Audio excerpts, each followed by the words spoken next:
আমাদের আজকের গল্পের নাম কালো থাবা। চলুন শুরু করা যাক। অত্রাই রানীনগর নওগাঁ থানাটির নাম শুনে থাকবেন। 2005 সালের ঘটনা।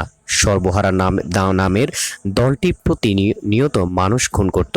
তাদের মাঝে একজন সাকাওয়াতকে 11ই জানুয়ারি পাঁচ পাঁচ সন্ধ্যা 8টার সময় গলা কেটে খুন করে।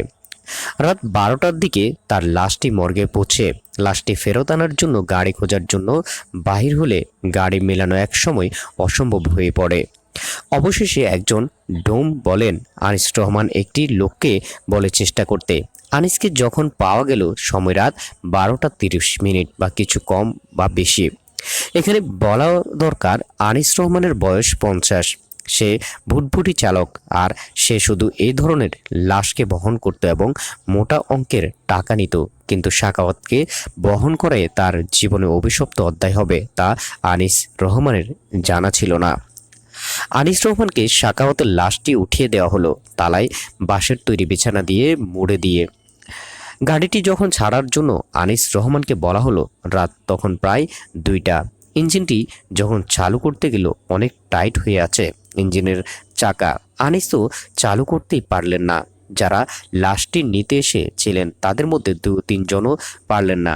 তারপর আনিস হঠাৎ দেখলেন চাকার সাথে হাতটি আটকে আছে, সেজন্য চালু হচ্ছে না। তো হাতটি তালাই খুলে ভিতরে দিয়ে গোল করে তালাইটি বেঁধে দেওয়া হলো। তারপর মেশিনটি চালু করে যাত্রা শুরু করলেন। রাত তখন 2:30টার দিকে। যে লোকটি শুধু লাশ বহন করেন সে যে খুব সাহসী হবেন তা বলার অবকাশ রাখে না। কেউ নেই গাড়িতে। লাশকে নিয়ে যারা গিয়েছিলেন ভয়ে কেউ গাড়ির সঙ্গে আসেননি। মর্গে থেকে গাড়িটি রাস্তায় চলা শুরু করলো। শহরের মধ্য রাস্তা মানুষ শূন্য, আর কুয়াশার রাস্তার লাইটগুলো মৃদু দেখাচ্ছে। যে নদীটি নওগাঁ শহরকে 2 ভাগ করেছে সে নদীর উপরে ব্রিজের মাঝামাঝি জায়গায় আসতে আনিস গাড়িতে ঝাঁকুনি অনুভব করলেন। গাড়ি থামালেন। মৃদু আলো পিছন ফিরে দেখলেন লাশের বাঁধনগুলো খুলে গেছে। উঠে এসে শক্ত করে বাঁধলেন লাশটিকে। আবার পথ চলা শুরু করলেন। বৃষ্টি পার না হতেই আবারও সে ঝাঁকুনি। এবারও পিছন ফিরে দেখলেন না, সব ঠিক আছে। পথ চলা শুরু করলেন। সান্তাহার রানীনগর যে রাস্তা আছে সে পথটি ধরে। বাতাস বইছে, শীতের প্রকোপ ও বেশ। মাঝে মাঝে কুয়াশা যেন একদম ঘিরে ফেলছে। 5 মিটার এরও কম দৃষ্টি সীমানা। খুব ধীরে ধীরে গাড়ি নিয়ে আসতে বাধ্য আনিস। গাড়িটি সান্তাহারে আসতেই প্রচণ্ড ঝাঁকুনি, ঝড়ের মতো বাতাস আর কুয়াশায় নিজের হাতটি দেখতে পাচ্ছেন না আনিস। সাহসী মানুষ তারপরও ভয় পেয়ে গেলেন। শুরু করলেন যেটুকু দোয়া জানা তা পড়তে। গাড়িটি থামিয়ে গাড়ি থেকে না নেমে বসে থাকলেন। এবার অনুভব করলেন গাড়ির উপর অনেক ভারী কিছুর অস্তিত্বের। পিছনে না ফিরে দোয়া কালিমা পড়লেন। 10 মিনিট পর আস্তে আস্তে বাতাসের গতিবেগ কমে গেল, কুয়াশাও কেটে গেল। পিছনে না ফিরেই বটবুটি চালাতে শুরু করলেন তিনি। কিন্তু গাড়িটা যেতে চায় না, যেন 20-25 জন ওজনের কিছু টানছে গাড়িটাকে। একসময় ভারী বস্তুটি মনে হয় উধাও হলো। গাড়িটি স্বাভাবিক গতিতে চলতে শুরু করলো। রক্তদই বিলের পাশ দিয়ে চলছে বুটবুটি। মিনিট 15 পর হালহালিয়ে স্টেশনের কাছে পৌঁছাতেই ইঞ্জিনটি বন্ধ হবার উপক্রম।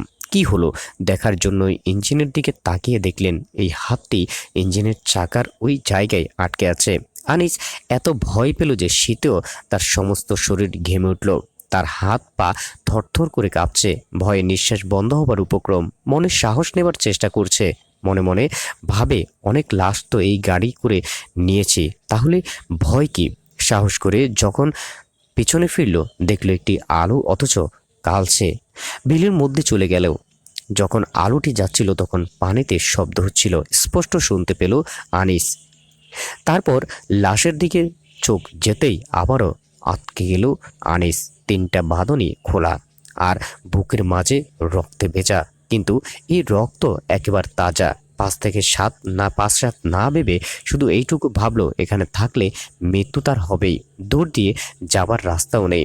সাহস নিয়ে হাতটি ভিতরে দিয়ে আরো শক্ত করে বাঁধলেন। শুরু করলেন গাড়ি চালানো। গাড়ি এসে পৌঁছলো রানীনগরে। দেখলেন কিছু মানুষ ঘুমোচ্ছে। গাড়ি থেকে নামিয়ে বসে রইলেন 30 মিনিটের মতো। এর মাঝে প্রস্রাব করে রেল লাইনের পাশে আনিস মনে হলো আর একটু পরেই ফজরের আজান হবে,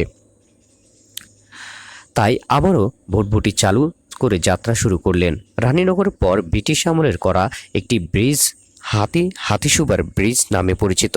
এই ব্রিজটি রক্ত দয়ের বিলের শেষ সীমানা। গাড়ি যখন সেখানে পৌঁছলো, ব্রিজের কাছে আসতেই ছাই লুতে পরিবেশটি হয়েছিল ঠিক সে রকমই হলো। এবারও চারদিকে এত কুয়াশা যে ভটভটির লাইট জ্বলছে কিনা বোঝা যায় না। হঠাৎ পিঠে কারো স্পর্শ অনুভব করলো আনিস। সমস্ত শিরা উপশিরা, চোখ কান সব কিছু গিয়ে গরম বাতাস বাইর হতে শুরু করলো। কি করবে ভেবে পাচ্ছে না। আস্তে আস্তে স্পর্শটি আনিসের বুকের দিকে আসতে হাত দিয়ে ধরে দেখলো সেই হাতটি তার গলার দিকে এগুচ্ছে। শত চেষ্টা করেও থামাতে পারছে না। গাড়িটিও একবার থেমে গেল, হাতটি আটকাতে পারছে না। এবার পিছনে ফিরে দেখলো লাশটি বসে থেকে তাকে ধরেছে। দু চোখ দিয়ে কিছু নেই, রক্ত গড়াচ্ছে, বুকটাও ফাঁকা। লাশে বসে থাকা দেখেই আনিসের প্রাণ বাহির হবার উপক্রম। বন্ধ বন্ধ হয়ে আসছে। শেষ চেষ্টায় দু হাত দিয়ে হাতটি ঝাঁকি মারন আনিস। হাতটি সরে গেল, সঙ্গে সঙ্গে পিঠে এত জোরে থাপ্পড় মারলো আনিস, বাবা মা বলে চিৎকার করতে লাগলো। এরপর আরও এক থাপ্পড় মারলো গাড়িতে। আনিস অজ্ঞান। যখন জ্ঞান ফিরল, 13 দিন অতিবাহিত হয়ে গেছে। রাজশাহী মেডিকেল হাসপাতালে বুকে পিঠে ক্যানবেস। আরও কিছু পর বাড়ি ফিরে আসলেন আনিস রহমান। আমি সহ অনেকেই অনেক অনেক লোকটাকে দেখার জন্য ভিড় করেছি। আনিস রহমানের পিঠে এক থাবা মাংস নেই, আর তার বুকে এবং তার পাশে আগুন পুড়ে গেলে যেরকম হয় সেরকম ক্ষত। এ কথাগুলো ছিল আনিস রহমানের। সে আর কোনোদিন গাড়িতে লাশ বহন করবে না। দর্শক, এই ছিল আমাদের আজকের গল্প। যদি ভালো লাগে চ্যানেলটি সাবস্ক্রাইব করবেন এবং আমাদের পেজটি ফলো করে সাথে থাকবেন। আল্লাহ হাফেজ, আসসালামু আলাইকুম।